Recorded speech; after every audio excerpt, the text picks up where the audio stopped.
Hello children, today we are going to discuss chapter structure of atom. This is fourth chapter of class 9. बचपन में आप लोगों ने एक एक्टिविटी की होगी.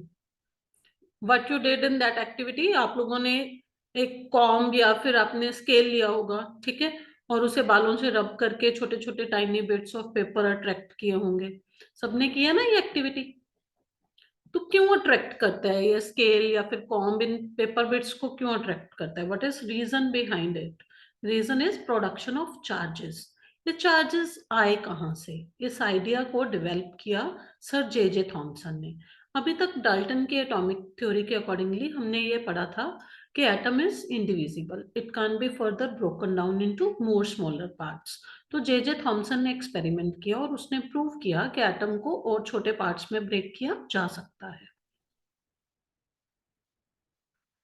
What he did in that, उसने क्या किया, उसने ली 10 सेंटीमीटर लॉन्ग ग्लास ट्यूब. ठीक है, इस ग्लास ट्यूब में उसने दो इलेक्ट्रोड्स इंसर्ट किए, positive and negative. This negative terminal is called cathode and positive terminal is called anode. फिर उसने इसको एक हाई वोल्टेज बैटरी के साथ कनेक्ट कर दिया.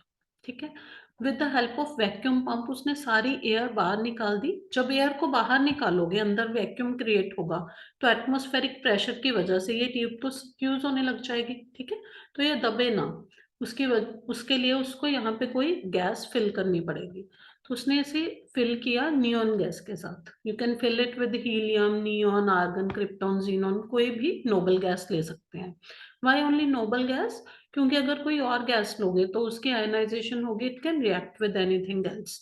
तो रिएक्शन ना हो उसके लिए आपको यहाँ नोबल गैस लेनी है. तो उसने यहाँ इसको नोबल गैस नियॉन से फिल किया. What were the observations? At normal atmospheric pressure, normal atmospheric pressure पे 10,000 to 20,000 volt electric current was applied. Nothing was observed. Everything was normal. मतलब it was non-conducting. उस प्रेशर वैल्यू पे, normal atmospheric pressure पे, ये gas electricity को conduct नहीं कर रही, तो कोई चेंज नहीं आ रही. उसके बाद उसने प्रेशर रिड्यूस किया. यू कैन सी हियर, उसने प्रेशर रिड्यूस किया 100 टाइम्स. तो at 1/100 atmosphere pressure again 10,000 to 20,000 volt electric current was applied. So what he observed एक ब्लू कलर की लाइट कैथोड से एनोड की तरफ जाती है, which is not visible by naked eye. तो वो दिखती नहीं है. उसको देखने के लिए क्या करना पड़ेगा, ये जो बैक वॉल है यहाँ पे जिंक सल्फाइड की कोटिंग की उसने. Zinc sulphide is a fluorescent material. Fluorescent means it produces scintillation when light falls on it. जब लाइट उसके ऊपर पड़ती है तो वो चमकना शुरू कर देता है. उस चमक से आपको पता लग जाता है कि लाइट की रेज आ रही है. ठीक है, so this was observation at 1/100 atmosphere pressure. Then pressure was again reduced 100 times. Now at 1/10,000 atmosphere pressure, blue color light starts fading up. This color depends upon nature of gas taken. आप neon लोगे, argon लोगे तो different colors आएंगे. You can get green color, blue color depending upon the nature of gas. आप यहाँ पे कौन सी gas ले रहे हो. So what was this blue colour की लाइट जो 1/100 एटमोस्फियर प्रेशर पे आपको मिलती है by application of 10,000 to 20,000 volt electric current, ये है क्या? एक्चुअल में क्या होता है, नियॉन का जो एटम है it is breaking up to form neon positive plus electron. तो जो इलेक्ट्रॉन है बीइंग नेगेटिवली चार्ज्ड, वो नेगेटिव से पॉजिटिव टर्मिनल की तरफ जाना शुरू हो जाता है. ठीक है, तो जो एक्चुअली ब्लू कलर की लाइट आपको दिख रही है यहाँ पे जिंक सल्फाइड की कोटिंग के ऊपर आ रही है, it is flow of electrons. यहाँ से सर जे जे थॉमसन ने इलेक्ट्रॉन की डिस्कवरी की. What are features of this cathode rays? Cathode rays travels in straight line. इनकी रेक्टिलिनियर मोशन होती है. अगर इनके रास्ते में आप कोई छोटा सब्सटेंस रख दोगे तो उसका परछाया आपको पीछे दिखेगा. Means it will cast shadow of the object which is kept in their pathway on the back wall. ठीक है, it shows it is having rectilinear motion. Second, अगर आप इनके रास्ते में एक छोटा पैडल व्हील रखोगे तो cathode rays will turn it a bit, उसको थोड़ा सा घुमा देगी. यहाँ से पता लगता है cathode rays are made up of some material medium. वो उनके अंदर कुछ मैटर प्रेजेंट है तभी वो पैडल व्हील को हिला पा रही है. ठीक है, कैथोड रेज के रास्ते में अगर एल्यूमिनियम फॉयल रखोगे तो cathode raise can go deep inside it. they will show penetration in the aluminium foil. अगर कैथोड रेज के रास्ते में आपने यहाँ पे पॉजिटिव और नेगेटिव चार्ज प्लेट्स लगा दी, तो cathode rays will start moving towards the positive plate. It shows cathode rays are made up of negatively charged particle. अगर इनके साथ आप एक यू शेप का मैग्नेट लगा दोगे, तो cathode rays will bend towards the north pole. अगर आपने कैथोड रेज के रास्ते में कोई हैवी मेटल रख दी, जैसे आपने टंगस्टन मेटल रख दी, ठीक है, तो cathode rays when falls on that tungsten metal, tungsten के ऊपर जब फॉल करेंगी कैथोड रेज, तो they will reflect back as X rays. X rays जो बॉडी के स्कैन के लिए यूज होता है, ठीक है. कभी ना कभी होता है ना कि बोन्स में कोई प्रॉब्लम आती है, तो एक्सरे करवाते हैं. That X ray, they what they are using in that X ray, they are using this thing. Cathode rays are striking with tungsten metal and they are reflecting back as X-rays. Cathode rays when strikes with photographic plate, photographic film होती है, जब cathode rays उसके ऊपर fall करती हैं तो उसको black कर देती हैं, जो कैमरा की रोल पहले पुराने जमाने में यूज करते थे. That thing if we are keeping in their pathway, आजकल तो डिजिटल आ गए कैमरास, तो पहले जो कैमरा रोल यूज करते थे, जब उनके ऊपर कैथोड रेज फॉल करती हैं, तो कैथोड रेज एक तरह की लाइट रेज हैं, तो वो कैमरा के रोल को ब्लैक कर देंगे. Right. So we have discovered now electron. Actual में ये इलेक्ट्रॉन है क्या? It is negatively charged particle. Negatively charged particle है जिसके ऊपर चार्ज है -1.6 into 10⁻⁻19 coulomb. It is termed as 1 unit charge. इसको हम बोलते हैं 1 यूनिट चार्ज है ये. And mass of electron is 9.1 into 10⁻31 kg. This value is very small. 10⁻31 is very small value. So we consider that mass of electron is negligible. नाम मात्र इसका mass है. Then comes discovery of proton. अब discovery of proton बहुत मिलती जुलती है discovery of electron के साथ. This was done by E Goldstein in year 1886. Experimental setup is just same as that was for cathode rays. बस difference क्या है, यहाँ पे आपने जो कैथोड लिया है वो परफोरेटेड है. Perforated means it is having small holes in it. अब रेज जो हैं वो कैथोड से शुरू ना होके एनोड से शुरू होंगे. पहले आपने क्या किया था, आपने ब्रेक किया नियोन एटम को नियोन पॉजिटिव प्लस इलेक्ट्रॉन में. कैथोड रेज में इलेक्ट्रॉन कैथोड से एनोड की तरफ जा रहा था. अब जो बचा हुआ नियोन पॉजिटिव है वो कहाँ जाए, उसको भी तो कुछ चाहिए ना, वो कहाँ जाएगा? It will be attracted by the negative terminal, वो कैथोड की तरफ जाएगा. एनोड से शुरू होकर कैथोड की तरफ जाने वाली रेज को आप क्या बोलोगे? Anode rays. ठीक है. अब आप यहाँ पे हीलियम लोगे, नियोन लोगे या आर्गन लोगे, तो उनका जो कोर बचेगा, helium positive, argon positive, neon positive, वो तो तीनों डिफरेंट है. कैथोड रेज के केस में तो हमने कहा कि इलेक्ट्रॉन आउटर मोस्ट शेल का सबका एक जैसा है. So cathode rays don't depend upon nature of gas taken, but anode rays does depend upon nature of gas taken. Why so? क्योंकि सबका जो कोर बचेगा इलेक्ट्रॉन निकलने के बाद वो डिफरेंट होता है. तो डिफरेंट होता है, इसका मतलब एनोड रेज भी सबके केसेस में डिफरेंट होंगे. So they depends upon nature of gas taken. Right? Rest all the points will be same. This was experiment that was done by Goldstein. So what was conclusion? Mass of proton is 1.67 into 10⁻⁻27 kg and charge on proton is 1.6 into 10⁻⁻19 coulomb. Value proton के charge की electron के charge के साथ बिल्कुल same है, बस positive negative sign का difference है. ठीक है. प्रोटॉन के ऊपर 1 यूनिट पॉजिटिव चार्ज, इलेक्ट्रॉन के ऊपर 1 यूनिट नेगेटिव चार्ज है. And mass of proton is considered as same to the mass of first isotope of hydrogen. Protium का जो mass होता है ना 1H11, that is mass of 1 proton. क्योंकि first isotope of hydrogen में कोई neutron नहीं होता और इलेक्ट्रॉन के मास को आप नेग्लिजिबल मानते हो. इसका मतलब क्या होगा? जो प्रोटॉन का मास है it is mass of first isotope of hydrogen. After that we have discovery of neutron. अगर एक नॉर्मल सी बात करें, आपके पास कार्बन है, से carbon is having atomic number 6, mass number 12. ठीक है. 6 means it is having 6 protons and it should have mass 6 units. But ऐसा नहीं होता. कार्बन का मास तो 12 है, कार्बन C612। 6 मतलब 6 means it is having atomic number 6, so it should have 6 proton। Mass of electron तो आप मानते हो निग्लिजिबल है, उसका तो कोई मास है ही नहीं, सो वी शुड से कि इसका मास 6 यूनिट होना चाहिए, बट मास तो कार्बन का 12 है, तो 6 यूनिट एक्स्ट्रा मास कहाँ से आया?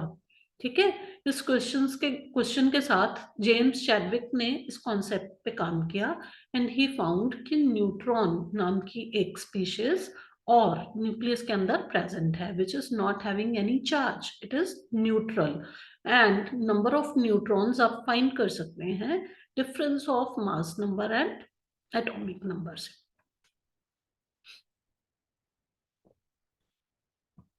Neutron is not having any charge and mass of neutron is exactly same as mass of proton. So आपके पास अभी इलेक्ट्रॉन, प्रोटॉन, न्यूट्रॉन अगर प्रेजेंट हैं तो उनका स्ट्रक्चर क्या होगा, how they are present in the atom, उस पे काम करने के लिए हमारे पास डिफरेंट साइंटिस्ट थे जिन्होंने इस पे काम किया। First attempt was done by Thomson, क्योंकि डाल्टन एटॉमिक थ्योरी के हिसाब से atom was indivisible, but now it can be divided into subatomic particles, electrons, protons, neutrons. तो इनको कैसे अरेंज किया जाए एटम में, there were different suggestions. First was from Thomson. Thomson ने 1903 में फर्स्ट मॉडल दिया जिसमें उसने एटम के स्ट्रक्चर को बनाने के लिए कंपैरिजन किया उसे वाटरमेलन के साथ। In watermelon, the red eatable portion was compared to positively charged protons and black seeds were compared with the negatively charged electrons. Like in watermelon, in red eatable portion, black seeds are embedded. Similarly, in structure of atom, we are having electrons embedded in positively charged sphere.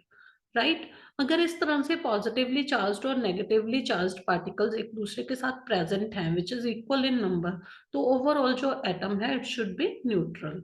But why it is stable, he was not able to explain the stability of atom as much, and Rutherford ने जो अपना scattering experiment किया उसको भी ये model satisfy नहीं करता।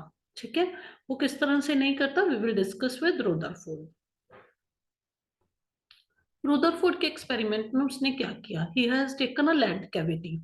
Lead cavity में क्या है, he has taken a cube, lead का बना हुआ एक क्यूब लिया, उसके अंदर बिल्कुल स्मॉल एक पिन होल प्रिक किया उसने, उस पिन होल के अंदर उसने यूरेनियम फिल किया। Uranium is here source of alpha rays. Alpha rays are doubly charged helium. Helium के एटम के ऊपर 2 यूनिट पॉजिटिव चार्ज है, उसको क्या बोलते हैं, अल्फा रेज। ठीक है, तो वाई दिस क्यूब, इस क्यूब की क्या जरूरत पड़ी, ये लेड कैविटी क्यों ली उसने, because why he has taken this, alpha rays जो हैं रेडियो एक्टिव एलिमेंट से निकल रही हैं, रेडियो एक्टिव एमिशंस जो होती हैं दे आर कार्सिनोजेनिक, वो सब तरफ फैल जाएंगी। ठीक है, तो वो सब तरफ ना जाए, उसको एक स्ट्रेट पाथ मिले जहां से आपने ऑब्जर्वेशन लेनी है, इसके लिए आपने उसको लेड कैविटी के अंदर रखा है। So this radioactive element uranium is kept in lead cavity, it is going and passing through a slit. Slit क्यों यूज करते हैं, ताकि एक ray at a time cross करे and you can take the observation. After that they are striking with gold foil. This gold foil is 1000 atoms thick. 1000 atom thickness का मतलब क्या है, size of atom is lying in the range of nanometer, तो 1 nanometer is equal to 10⁻⁻9 meter. 1000 atoms thickness का मतलब 10⁻⁻9 into 1000, 10⁻⁻6 metre, मतलब 1 millimetre से 1000 गुना पतला। ठीक है, जैसे आपकी काजू कतली के ऊपर लगी होती है ना लेयर सिल्वर फॉइल, वैसे ही आपके पास यहाँ पे गोल्ड फॉइल है। ठीक है, तो इतनी पतली गोल्ड फॉइल ही है। What is reason of choosing gold, gold उसने चूज क्यों किया, first it is noble metal, it will not react with anything, second it is malleable, it can be beaten into very thin sheet and it is easy to take observation, it will not react with anything, right? So alpha rays यहाँ से gold foil में से पास करती है। What happens here, what were the observation, observations को देखने के लिए यहाँ पे एक सर्कुलर स्क्रीन है विद अ मूवेबल कैमरा, तो जहां से भी आपको गोल्ड फॉइल में ये स्कैटरिंग मिलेगी उसको ऑब्जर्व करने के लिए आपने एक सर्कुलर स्क्रीन लगा रखी है, जगह जगह पे आपने शॉट्स लेने के लिए मूवेबल कैमरा लगाया हुआ है। दिस इज योर प्रोसीजर, आपने किस तरह से इस एक्सपेरिमेंट को परफॉर्म किया। तो what was the observation, what he observe from this, उसने ये ऑब्जर्व किया कि most of the alpha particles are moving through it as such without showing any deflection. It proves कि most of the space in atom is empty. अगर यहाँ पे सारे alpha particles सीधे निकल रहे हैं, most of them are going straight without showing any deflection, तो ज्यादातर जगह एटम के अंदर खाली होनी चाहिए, तभी वो सीधा निकल रहे हैं। ठीक है, सो 12,000 पार्टिकल्स अगर उसने पास करवाए, अल्फा रेज 12,000 पास करवाई, तो 3-4 को छोड़ के बाकी सारी सीधी निकल गई। इसका मतलब most of the space in atom is empty, and 2-3 are just deflecting back from their path with small angle. It shows कि वो किसी मैसिव चीज के पास से निकलने की कोशिश कर रही है। ठीक है, मान लो कि आपके सामने कोई ऑब्जेक्ट पड़ी है और आपने वहां से क्रॉस करके निकलना है, तो what you have to do, आपको थोड़ा सा एंगल चेंज करके टिल्ट करके निकलना पड़ता है ना। द सेम वे कुछ अल्फा रेज जो हैं वो अपना एंगल चेंज करके निकल जाती हैं, and 1 out of 12,000 is bouncing back. It shows something massive is present in the centre, जिसके साथ कोलाइड करके वो वापस आती है। ठीक है, तो जो मैसिव चीज सेंटर में प्रेजेंट है उसको उसने नाम दिया न्यूक्लियस। मतलब जो सारा एटम का मास है वो सेंटर में कंसंट्रेटेड है, and electrons they are revolving around the nucleus in concentric circular shells. ठीक है, they were named as shells. Okay, they are present just like planets, they are revolving around the sun. Similarly, electrons are revolving around the nucleus. So what was the conclusion? Most of the space in atom is empty, and most of the charge, actually whole charge, positively charged particles, they are present in the center, and electrons they are revolving around the nucleus. अब nucleus का size जो है वो atom के size से 1,00,000 गुना छोटा है। कैसे? जैसे मान लो कि आपके पास जो एटम है उसका साइज लाई करता है 10⁻⁻10 मीटर की रेंज में, तो न्यूक्लियस का साइज लाई करता है 10⁻⁻15 मीटर की रेंज में। Means it is 1,00,000 times smaller than size of atom. जैसे आपके पास एक बहुत बड़ा क्रिकेट ग्राउंड है, ठीक है, और उस क्रिकेट ग्राउंड के सेंटर में एक बॉल पड़ी है, आपने ऊपर से सारी अल्फा रेज पास करवा दी। ठीक है, तो कितनी होंगी जो उस बॉल के साथ जाके कोलाइड करेंगे? 12,000 में से कोई 2-3 जो उसके आसपास से निकलेंगे, उनका एंगल थोड़ा चेंज होगा, और कोई एक होगी जो उस बॉल के साथ जाके हेड ऑन कोलाइड करेगी, and it will reflect back, right? So there were certain problems lying in Rutherford's model, but it was a leading path जिस पे चल के आपको आगे जाके एटम की स्ट्रक्चर समझ में आती है। What were the drawbacks? Rutherford ने कहा कि इलेक्ट्रॉन न्यूक्लियस के अराउंड रिवॉल्व करते हैं। अगर एक चार्ज्ड बॉडी न्यूक्लियस के अराउंड ऐसे रिवॉल्व करती रहेगी, तो it should lose energy continuously, and it should form a spiral path, and it should fall into the nucleus, but it never happens. Electron कभी भी जाके न्यूक्लियस में नहीं गिरता, तो कौन सी ऐसी फोर्स है जो उसको रोक के रखती है? ठीक है, he was not able to explain why this is not falling into the nucleus. तो उसको समझाने के लिए हमारे पास आएगा बोहर मॉडल, राइट? तो बोहर मॉडल को समझने से पहले एक कॉन्सेप्ट समझो। मान लो कि आप बिल्कुल स्टेयरकेस के नीचे खड़े हैं, उस स्टेयरकेस के नीचे खड़े हुए आपके पास जो एनर्जी है वो 0 है। अगर आप ऊपर जाना चाहते हैं तो आपको कुछ एनर्जी चाहिए। ठीक है, मान लो कि आपकी एनर्जी वहां पे 0 है, तो अगर आपको एक स्टेप स्टेयर्स पे ऊपर जाने के लिए 5 किलो जूल एनर्जी लगती है, तो एक स्टेप ऊपर जाके आपकी एनर्जी कितनी हो जाएगी? -5। ऐसे ही दूसरा स्टेप ऊपर जाओगे तो एनर्जी कितनी हो जाएगी? -10। Similar is the case with atom. Atom में जो भी इलेक्ट्रॉनिक फिक्स्ड शेल में प्रेजेंट होता है उसकी एक फिक्स्ड अमाउंट ऑफ एनर्जी होती है। ठीक है, if electron is present in first shell we call it as ground state. तो ग्राउंड स्टेट पे इलेक्ट्रॉन की एक फिक्स्ड अमाउंट ऑफ एनर्जी है। उस शेल में मूव करता हुआ इलेक्ट्रॉन ना तो एनर्जी लूज करेगा ना गेन करेगा।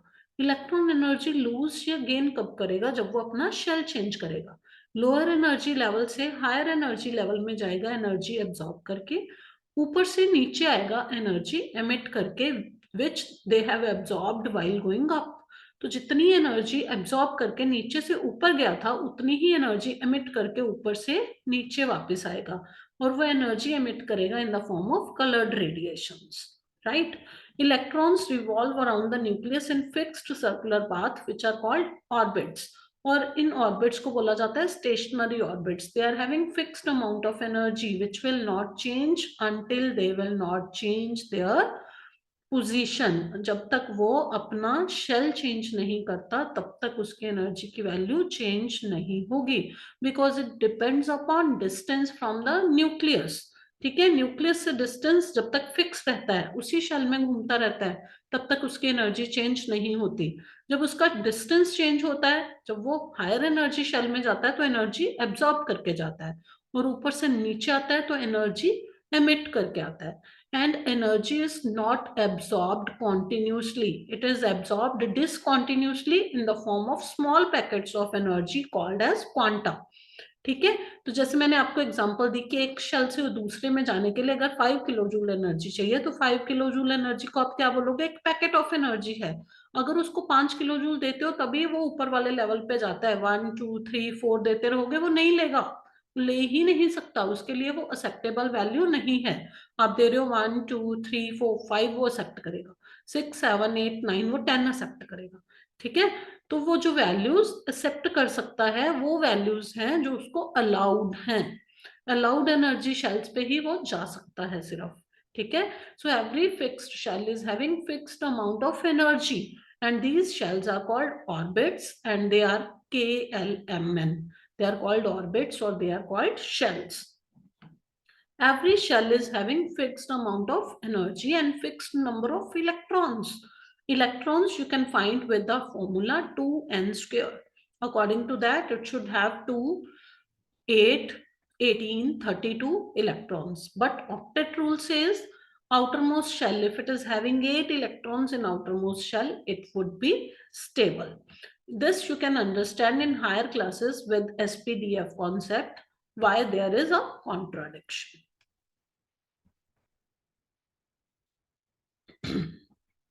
So we are writing with the integers 1 2 3 4 or KLMN shells, and every shell is having fixed amount of energy which depends upon its distance from the nucleus.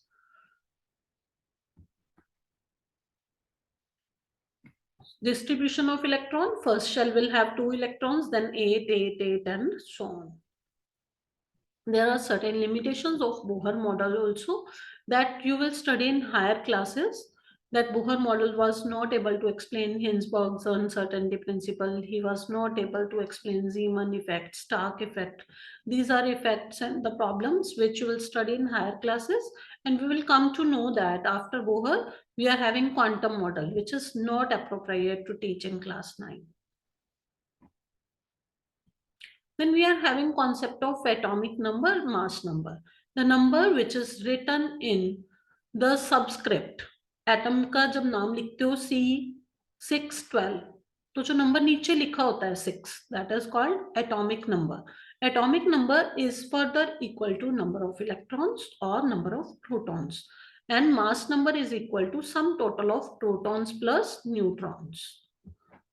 We are having mass number is equal to P plus N. So for number of neutrons, you can find that is mass number minus atomic number. मतलब अगर आपके पास लिखा हुआ है carbon C612, तो जो number 6 है, it is atomic number. 6 is equal to number of electrons and number of protons. And number of neutrons आप कैसे निकालोगे? दोनों को माइनस करके. मास नंबर को अगर आप एटॉमिक मास में से माइनस कर देते हो तो आपका नंबर ऑफ न्यूट्रॉन्स पता लग जाते हैं. ठीक है, this is arrangement which you can show कितने नंबर ऑफ इलेक्ट्रॉन्स होंगे अकॉर्डिंग टू फॉर्मूला. इसके हिसाब से आप इनकी वैलेंसी बना सकते हो. जैसे आपको फर्स्ट 20 जो एलिमेंट्स हैं इनका एटॉमिक नंबर पता है. सपोज आपके पास है सोडियम, तो आप कैसे अरेंज करोगे? 11 is 281, means it would have 2 electrons in first shell, 8 electrons in second shell, and 1 electron in outermost shell. So its valency will be 1. Valency depends upon how many electrons it is having in outermost shell. If it is having 1, 2 or 3 electrons, so its valency will be +1, +2, +3. They are called metals. If they are having 5, 6 and 7 electrons, then valency can be found by subtracting it from 8.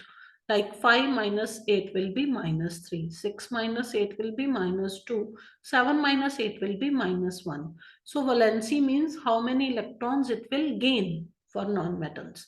And carbon family, they are having 4 electrons in outermost shell. By convention, we are writing their valency is ±4. Means either it will gain 4 electron or it will lose 4 electron. Actually, it doesn't gain or lose electron. It shares 4 electrons. Then we have electrovalency. When an element combines with another element by losing or gaining electron to form a compound, its valency is called electrocovalency. Like for sodium, you are having 281. So it will lose 1 electron and chlorine will gain 1 electron. Its covalency here is +1. Covalency, number of electrons that an atom gains, loses, or even shares during a chemical reaction. It is called its covalency. Like hydrogen is having 1 electron, it is sharing 1 electron with other hydrogen atom to form stable noble gas-like configuration. Then comes isotopes. Isotopes are atoms of same element having same atomic number but different mass number. Hydrogen के 3 isotopes होते हैं, H11, H12, H13. The difference lies in number of neutrons. It is not having any neutron, it is having 1 neutron, it is having 2 neutrons. बहुत बार question आता है, name an element which is not having any neutron. It is protium, first isotope of hydrogen. Then chlorine is having 2 isotopes, chlorine 1735, 1737. 35 वाला जो है 75% exist करता है, 37 वाला 25% exist करता है. अगर आप इनके मास की एवरेज निकालना चाहते हैं तो कैसे निकलेगी? मास की एवरेज निकालने के लिए आपको क्या करना पड़ेगा? 75% एग्जिस्ट करता है 35 वाला, 25% एग्जिस्ट करता है 37 वाला. तो इसको कैलकुलेट करेंगे, it will come out to be 35.5 units. Isotopes can be used, like isotope of uranium is used in nuclear reactor. Isotopes of cobalt 60 is used in treatment of cancer. Isotope of iodine 131 is used in treatment of goiter. Now we are having certain numerical problems which comes in exam frequently. A bromine atom is available in 2 forms, bromine 79 and bromine 81. Their percentage is given. Similarly, you have to find the average atomic mass. 79 वाला कितना है? 49.7%. 81 वाला कितना है? 50.3%. तो इनकी average आ जाएगी 80.006. Similarly, you are having another problem. Here, average mass is 16.2 and you have to find its percentage. So 16.2 is equal to 16 into percentage जो है टोटल 100% होती है. अगर एक x है तो एक दूसरा क्या होगा? 100 माइनस x. तो आपने इसको सॉल्व कर लिया and answer comes 90% and 10%. Thank you.